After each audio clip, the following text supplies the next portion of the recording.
आत्मानमेवमधिगम्य नय प्रमाण निक्षेपकादिभिरभिश्रैतैकचित्ताः भव्या यदीच्छत भवाणौ मुत्तरितु मुत्तुंगमोहमकरोग्र तरम गभीरम। अर्थात इस प्रकार नए प्रमाण एवं निक्षेप आदि के द्वारा आत्मा के स्वरूप को जानकर, हे भव्य जीवो, यदि तुम उन्नत मोह रूपी मगरों से अतिशय भयानक व गंभीर इस संसार रूप समुद्र से पार होने की इच्छा करते हो, तो फिर एकाग्र मन होकर उपर्युक्त आत्मा का आश्रयण करो। 139वें नंबर श्लोक को समझ रहे हैं।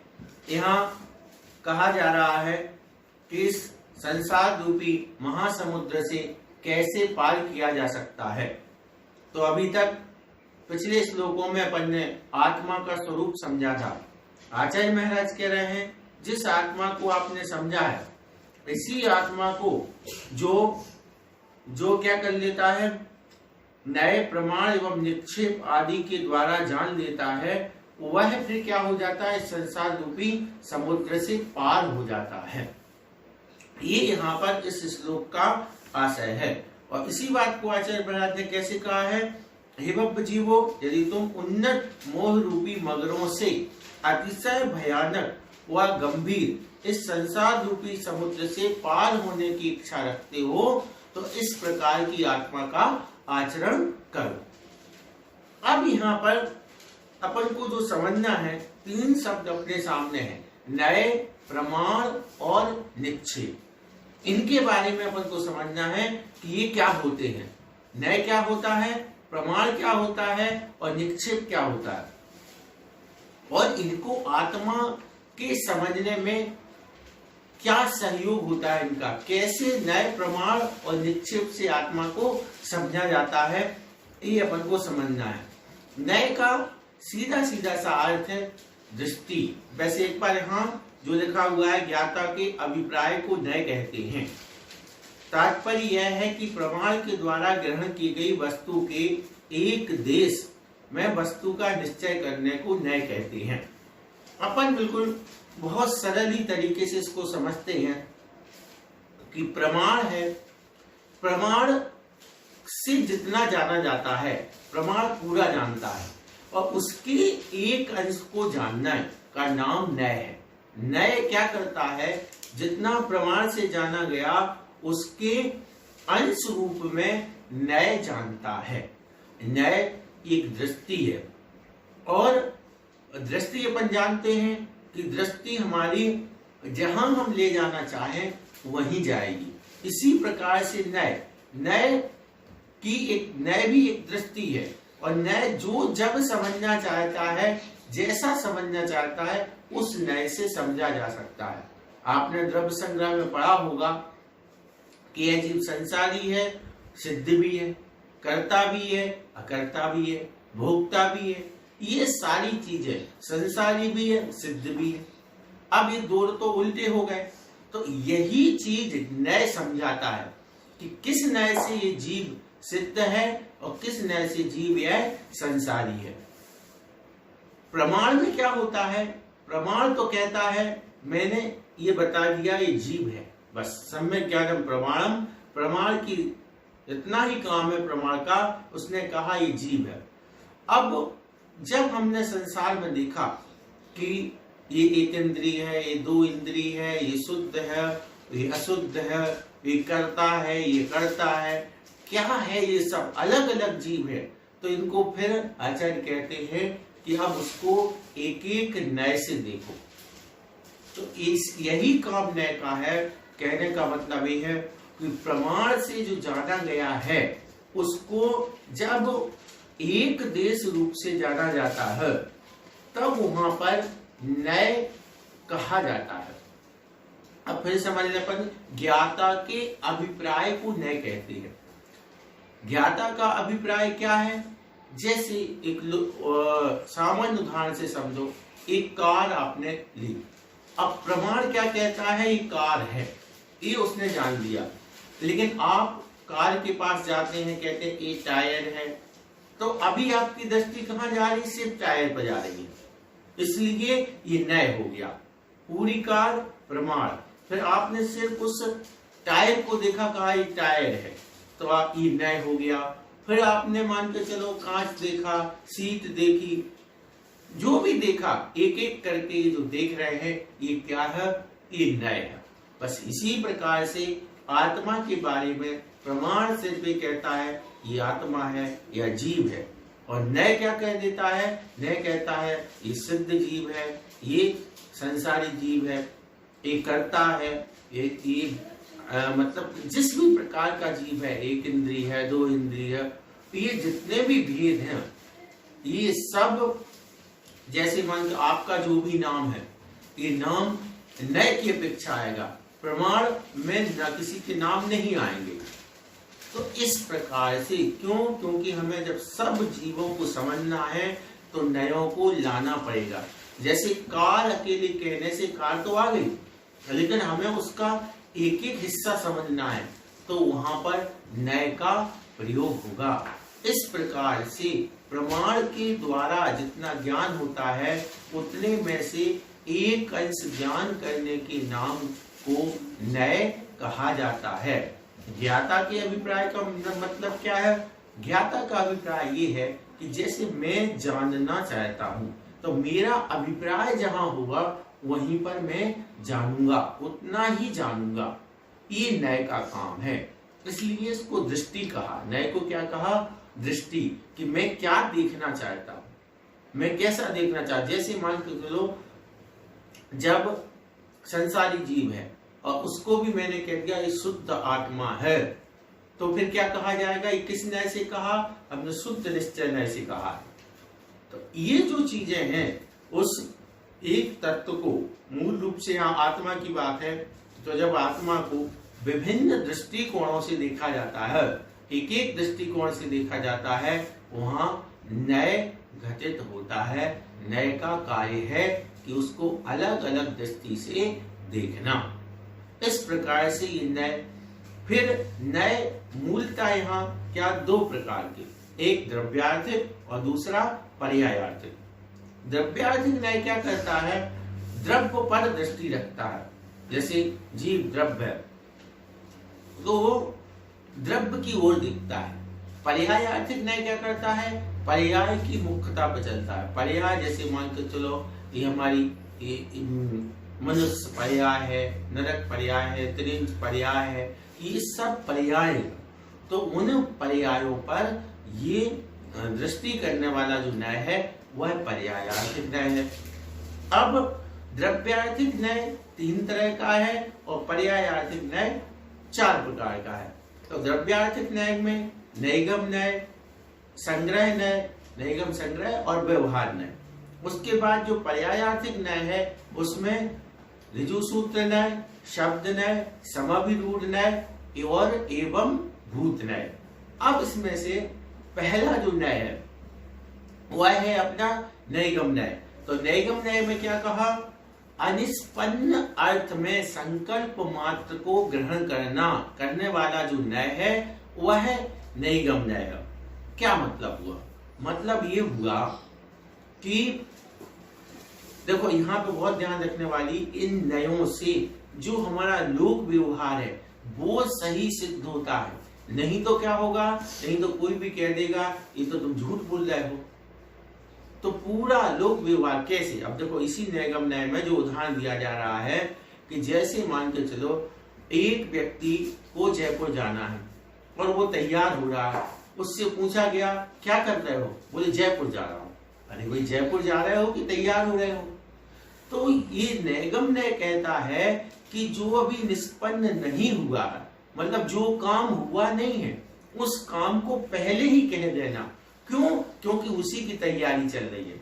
अभी आपका बेटा डॉक्टर बना नहीं है, डॉक्टरी की पढ़ाई कर रहा है, लेकिन उसको डॉक्टर कह देना, तो ये क्या हो गया, ये अनिष्पन्न अर्थ, मतलब जो कार्य नहीं हुआ उसको पहले ही कह देना, ये कहा जाता है नैगम न्याय।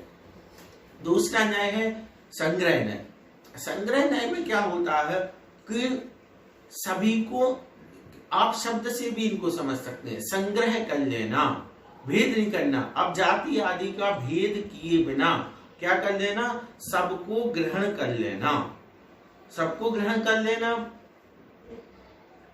पुद्गल अलग है, जीव अलग है, धर्म अलग है, आकाश अलग है। अब सबको क्या कह देना, द्रव्य कह देना। तो द्रव्य तो है ही सब, लेकिन अपन ने अब उसमें जीव, पुद्गल, धर्म, अधर्म, आकाश, काल, इनका भेद नहीं किया। ये सब क्या हो गए, सब एक संग्रह न्याय में आ गए, और संग्रह न्याय ने क्या कह दिया, सबको एक साथ क्या कह दिया, द्रव्य कह दिया।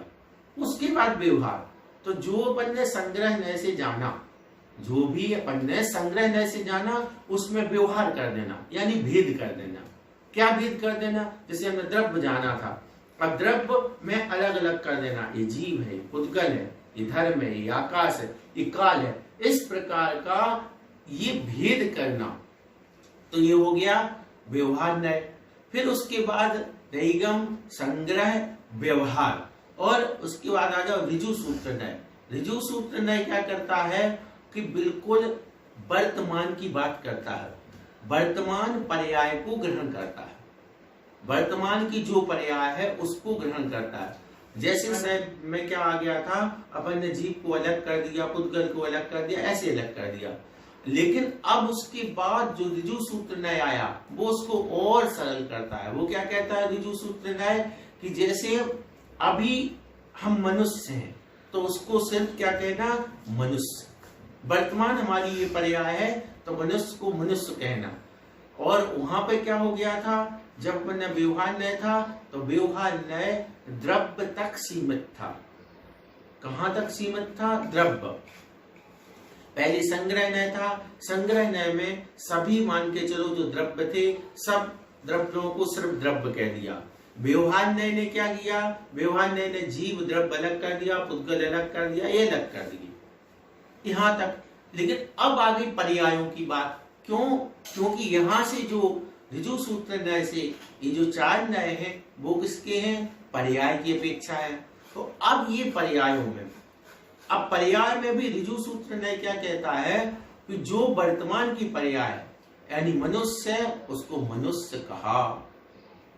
देखो फिर से देख लें, पहला वाला तो बिल्कुल स्पष्ट था नैगम न्याय, दूसरे वाले में संग्रह न्याय में सब संग्रहित हैं, सारे द्रव्य, द्रव्य है, पुद्गल भी द्रव्य है, सब द्रव्य है। फिर उसके बाद संग्रह, फिर व्यवहार, व्यवहार में क्या कर दिया, जीव द्रव्य अलग है, पुद्गल अलग है, आकाश अलग है, ये द्रव्य अलग होगा। अभी भी द्रव्य तक दृष्टि है, लेकिन उसके बाद अब जो ऋजु सूत्र न्याय है, वो कहता है कि मैं वर्तमान को देखता हूं, तो वर्तमान में क्या देखा कि ये मनुष्य है, तो उसको मनुष्य कहना। अब यहाँ पे द्रव्य नहीं कहा जाएगा, वो मनुष्य है तो मनुष्य। इस प्रकार से ऋजु सूत्र न्याय क्या करता है, वर्तमान को विषय करता है। अब शब्द न्याय, तो शब्द न्याय में क्या कहा, लिंग, संख्या और साधन आदि के व्यभिचार की निवृत्ति करने वाला शब्द न्याय होता है। इसमें इन्होंने उदाहरण दिया, जैसे तारका के लिए स्वाति शब्द का प्रयोग करना। कहने का मतलब क्या होगा कि स्त्रीलिंग शब्द है, उसको पुल्लिंग का भी प्रयोग कर दिया तो भी चल जाएगा। ये कैसे चलेगा, शब्द न्याय की अपेक्षा। शब्द न्याय ये अपन को छूट देता है कि उसमें फिर दोष नहीं माना जाएगा। तो ये शब्द न्याय होता है इस तरीके का, जो क्या बोलते यहाँ पे, लिंग, संख्या, वचन, काल और उत्तम पुरुष आदि के व्यभिचार को दूर करके वस्तु को ग्रहण करता है। लिंग व्यभिचार, जैसे स्त्रीलिंग में पुल्लिंग का प्रयोग करना, यथा तारिका के लिए स्वाति शब्द का प्रयोग करना इत्यादि व्यभिचार शब्द न्याय की दृष्टि में अग्राह्य नहीं है। अग्राह्य नहीं है मतलब ग्राह्य है, मतलब यह एक तरीके से स्त्रीलिंग को पुल्लिंग में बोला जाए तो ये सामान्य रूप से क्या होगा, दोष होगा। लेकिन शब्द न्याय इसको दोष नहीं मानता है। अगर स्त्रीलिंग के शब्द को पुल्लिंग का शब्द प्रयोग हो भी जाता है तो शब्द न्याय उसको ग्रहण कर लेता है। इस प्रकार से शब्द न्याय होगा।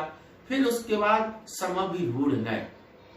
ये नय भी बहुत काम का है, जो अपन अपने जीवन के व्यवहार में भी देखते हैं। इसका मतलब क्या है, पहले तो ये देखें, नाना अर्थों को छोड़कर जो प्रधानता से एक अर्थ में रूढ़ हो जाता है वह समभिरूढ़ नय। तो शब्द जिसके लिए रूढ़ हो गया है, जैसे हमने कहा बड़े बाबा। अब बड़े बाबा कहते ही कुंडलपुर के बड़े बाबा आते हैं। अब बड़े बाबा शब्द का अर्थ ये तो नहीं है कि आदिनाथ भगवान हो, लेकिन वह क्या हो गया, उसके लिए प्रसिद्ध है, उसके लिए रूढ़ हो गया।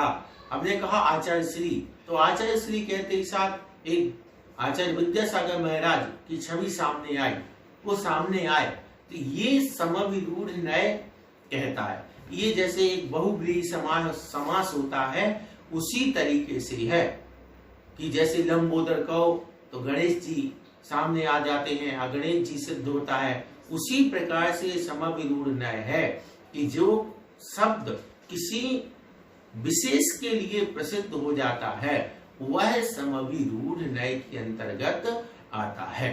इस प्रकार से समभिरूढ़ नय हुआ। फिर उसके बाद एवं भूत नय। तो एवं भूत नय क्या कहता है कि जो वस्तु या पदार्थ जिस क्रिया से परिणत है या जिस पर्याय रूप है उसे उसी रूप में ग्रहण करना, जिस रूप में भी परिणत है। जैसे जिस समय बालक पढ़ रहा है उसी समय उसको विद्यार्थी कहना, जिस समय पढ़ रहा, जिस समय खेल रहा तो वो खिलाड़ी हो गया। ये एवं भूत है। एवं भूत ऐसा ही है, अभी कैसा है ऐसा है, बस यही कहना ये एवं भूत नय का कार्य है।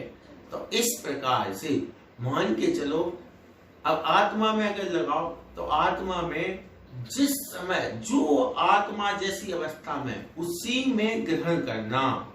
अब आज की डेट में जैसे अपन अशुद्ध आत्मा है तो उसको शुद्ध नहीं कह सकता एवं भूत नय। एवं भूत नय जैसा है वैसा ही कहेगा, जैसे एवं भूत नय आएगा। इसलिए एवं भूत नय क्या करता है, बिल्कुल वर्तमान की तत्क्षण पर्याय को ग्रहण करने वाला है। यानी जो वस्तु या पदार्थ जिस क्षण जिस क्रिया में प्रवृत्त है उसी को ग्रहण करना, ये एवं भूत नय कहता है। इस प्रकार से ये 7 नय है।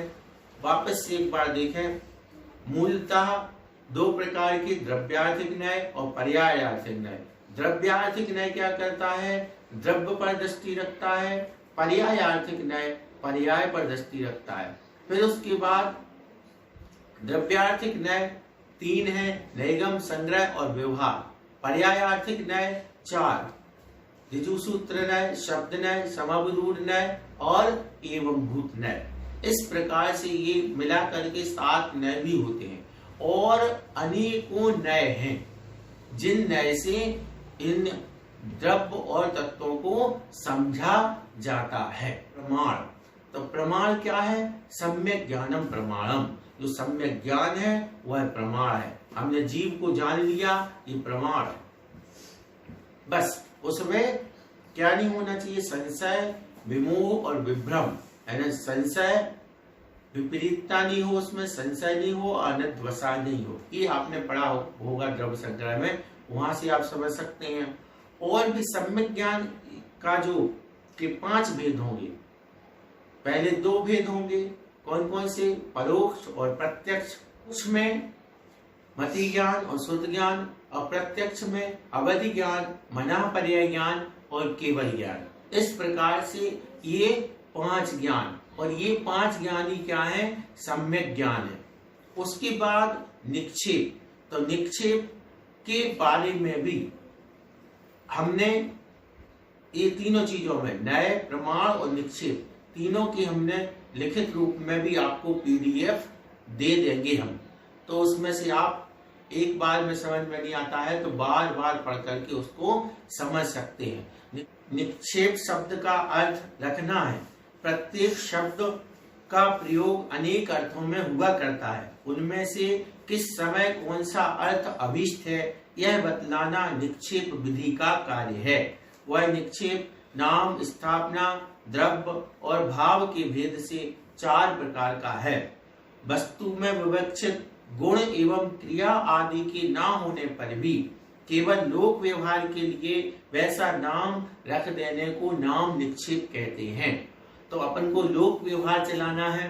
अब जैसे मान के चलो किसी का नाम बलबीर रख दिया और वो पूरी तरीके से डरपोक है, डरता है, छोटे छोटे चींटी से भी डर जाए, मच्छर से डर जाए, तो नाम तो बलबीर है और डरता है। तो लेकिन ये क्या है, ये लोक व्यवहार करने के लिए ऐसे नाम रखे जाते हैं। स्थापना निक्षेप काष्ठ कर्म, पुस्तक कर्म, चित्रकर्म और पासों के निक्षेप आदि में वह यह है इस प्रकार की जो कल्पना की जाती है वह स्थापना निक्षेप है। अब इसके 2 भेद हैं, सद्भाव स्थापना और असद्भाव स्थापना। तो सद्भाव स्थापना में क्या होता है कि जब वैसी ही आकृति बना दी जाती है तो उसको कहते हैं सद्भाव स्थापना। इसका दूसरा नाम तदाकार स्थापना भी होता है। जैसे अपन ने भगवान की मूर्ति बनाई, जिनेंद्र भगवान की मूर्ति है, अब जैसे भगवान होते हैं वैसी ही हमने मूर्ति बनाई है। मान के चलो किसी ने अपने दादाजी की मूर्ति बनाई, अब वो वैसी ही बनाई, तो वह हो गया सद्भाव यानी तदाकार, उसी रूप में। इस प्रकार से दूसरा असद्भाव। असद्भाव मतलब कि वैसा आकार नहीं होता है और उसमें अन्य आकार की कल्पना कर देना। जैसे आपने देखा होगा शतरंज की गोटियों में हाथी, घोड़े आदि की कल्पना करना। अब शतरंज की जो गोटी है उसमें जिसको आप घोड़ा कह रहे हैं वो पूरा घोड़ा का आकार नहीं होता है, लेकिन फिर भी उसमें उसकी स्थापना कर ली जाती है। तो इस प्रकार से ऐसी जो स्थापना है वह स्थापना निक्षेप है। किस किस में हो जाता है वह? काष्ठ कर्म यानी लकड़ी में, पुस्तक में, चित्रों में, पासों में, ये ऊपर जो परिभाषा में है इसका तात्पर्य है। तो पत्थर में भी अपन जैसे भगवान की मूर्ति आदि बना करके, तो उसमें कहने का मतलब ये है कि सद्भाव स्थापना यानी तदाकार भी कर सकते हैं। अतदाकार कुछ लोग जैसे कई प्रकार के देवी देवताओं की स्थापना कर लेते हैं, यदि वैसा आकार नहीं है तो फिर वह असद्भाव स्थापना में आ जाएगी। इसके बाद द्रव्य निक्षेप, भविष्य में होने वाली पर्याय की प्रधानता से वस्तु का कथन करना द्रव्य निक्षेप है। मतलब आज वह नहीं है लेकिन वह पर्याय आगे प्रकट होगी। जैसे कोई डॉक्टरी की पढ़ाई कर रहा है, आगे डॉक्टर बनेगा, अभी बना नहीं है, लेकिन अभी उसको डॉक्टर कह देना, ये कौन से निक्षेप से हो सकता है? द्रव्य निक्षेप से। उसके बाद चौथे नंबर का भाव निक्षेप। भाव निक्षेप में तो जो वर्तमान पर्याय की अपेक्षा वस्तु का कथन किया जाता है। अब इसमें ये नहीं चलेगा कि डॉक्टरी की पढ़ाई करने वाले व्यक्ति को आप डॉक्टर कह दो, नहीं। जिस समय व्यक्ति जो कार्य कर रहा है उस समय उसको वही कहा जाएगा। एक विद्यार्थी भी है, जिस समय पढ़ाई कर रहा है उस समय वो विद्यार्थी है, जिस समय खेल रहा उस समय वो खिलाड़ी है। तो भाव निक्षेप क्या करता है? वर्तमान तत्काल में जो पर्याय चल रही है उस पर्याय का कथन करता है, वह भाव निक्षेप कहलाता है। इस प्रकार से ये 4 प्रकार के निक्षेप अपन को समझना चाहिए।